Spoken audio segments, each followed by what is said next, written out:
Hello అండి. అందరూ ఎలా ఉన్నారు? బాగున్నారా? నేనైతే చాలా బాగున్నానండి. ఈరోజు నేను పానీపూరి ప్రిపేర్ చేశానండి. చాలా బాగుంటుంది.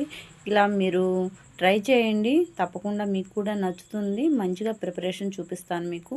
ముందుగా ఒక గిన్నెలోకి కొంచెం కొత్తిమీర, పుదీనా, అలాగే చిన్న అల్లం ముక్క, 3 పచ్చిమిర్చి వేసుకొని మంచిగా పేస్ట్ చేసుకోవాలి. ఇలా పేస్ట్ అయిన తర్వాత కాస్త వాటర్ వేసుకొని ఇంకొంచెం మెత్తగా గ్రైండ్ చేసుకోవాలండి.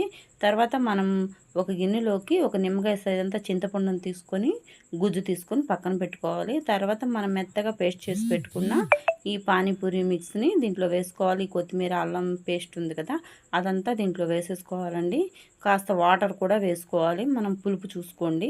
మీకు పులుపు ఎక్కువగా ఉంటే ఇంకాస్త వాటర్ వేసుకోండి. దాంట్లోకి జీలకర్ర పొడి, మిరియాల పొడి, ధనియాల పొడి, ఉప్పు, కారం, అలాగే పానీపూరి మసాలా కూడా వేసుకున్నాను. పానీపూరి మసాలా నేను ప్రిపేర్ చేసిందేం కాదు, ఆన్లైన్లో నేను పానీపూరితో పాటు ఆర్డర్ పెట్టుకుంటే దాంట్లోకి వచ్చింది. ఇలా మొత్తం బాగా మిక్స్ చేసుకున్న తర్వాత నేను పానీపూరి మిక్స్ చేసేటప్పుడు కాస్త బ్లాక్ సాల్ట్ కూడా వేసుకున్నాను. బ్లాక్ సాల్ట్ వేసుకుంటుంటే మంచి టేస్ట్ ఉంటుందండి. బ్లాక్ సాల్ట్ కంపల్సరీ వేసుకోండి. తర్వాత నేను ఉడికించి పెట్టుకున్న బఠానాల్ని మెత్తగా కాకుండా కాస్త బరగ్గా మెదిపి పెట్టేసుకున్నాను.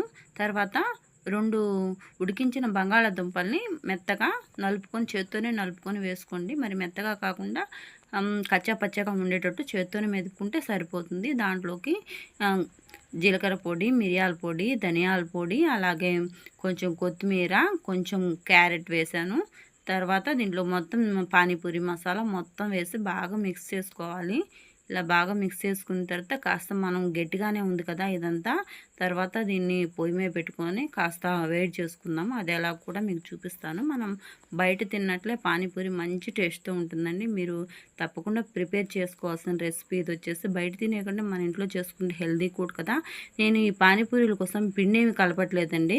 ఇలా నేను మీషోలో ఆర్డర్ పెట్టుకున్నాను. ఒక 200 రూపీస్కి 100 పీసుల వరకు ఇలాగా పానీపూరీలు వచ్చాయి. దీంతోపాటు పానీపూరి మసాలా కూడా వచ్చింది. ఇదే దీంట్లోకి వేశాను నేను. కొంచెం పానీపూరిలోకి నీళ్ళల్లోకి కొంచెం మసాలాలోకి వేసాను. ఒక 1/2 స్పూన్ వరకు వేసుకుంటే సరిపోతుంది. ఎక్కువ వేసుకున్న పులుపుగా ఉంటుంది.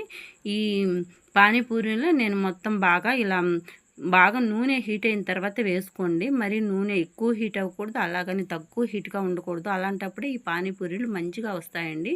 ఈ పానీపూరి లింక్ కావాలన్నా నాకు లింక్ అని కామెంట్ చేయండి. నేను ఆ పానీపూరి లింక్ని మీషోలో మీకు లింకుని పెడతాను. మీషో లింక్ని మీకు పెడతాను, చూసుకుని కావాలంటే తీసుకుందరు.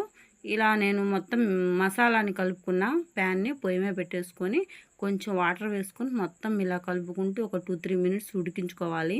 మనం వేడివేడిగా పానీపూరిని తినొచ్చు. ఇలా చేసుకుంటే ఏంటంటే అప్పటికప్పుడు వేడివేడిగా చేసుకొని తినొచ్చు. బయట బండి మీద తిన్నట్లే చాలా టేస్ట్గా ఉంటుంది. మొత్తం బాగా మిక్స్ చేసుకుని ఇలా కలుపుకుంటూ మన అవసరాన్ని బట్టి కొంచెం వాటర్ వేసుకుని కాస్త లూజ్గా అయ్యే విధంగా కలుపుకోవాలి. ఇలా ఒక 2 నిమిషాలు మరిగిన తర్వాత దీంట్లోకి అరచెక్క నిమ్మరసాన్ని పిండుకోండి. మీరు ప్రిపేర్ చేసుకునేటప్పుడు పులుపుని చెక్ చేసుకోండి. మనం పానీలోకి చింతపండు పులుసును వేసాం, అలాగే పానీపూరి మసాలా కూడా వేసాం. పానీపూరి మసాలా కాస్త పుల్లగా ఉంటుంది. దాన్ని బట్టి చూసుకొని మీరు ఈ నిమ్మకాయ రసాన్ని కూడా వేసుకోండి. చాట్లోకి పానీపూరి మసాలా కూడా వేసాను. మొత్తం మీద కాస్త పులుపు తగులుతుంది. మీరు దాన్ని బట్టి నిమ్మకాయ రసం చూసుకొని, మీరు పులుపు సరిపోయింది అనిపిస్తే నిమ్మకాయ రసం వేసుకోకండి. సరిపోలేదు అనుకుంటేనే నిమ్మకాయ రసాన్ని పిండుకోండి. మంచిగా ఇలా కలిపేసుకొని బయట బండి మీద తిన్నట్లే ఇలా మధ్యలో వాళ్ళు హోల్ చేసి ఇలా పెడతారు కదా. ఇప్పుడు స్టవ్ ఆఫ్ చేసేసుకొని నేను గార్నిష్ కోసం కాస్త కొత్తిమీర, ఇలాగే క్యారెట్ వేసుకుంటున్నానండి. మంచిగా గార్నిష్ చేసుకుంటే పిల్లలు కూడా ఇంట్లో బయట తిన్నట్టే ఫీల్ అవుతూ ఇష్టంగా తింటారండి.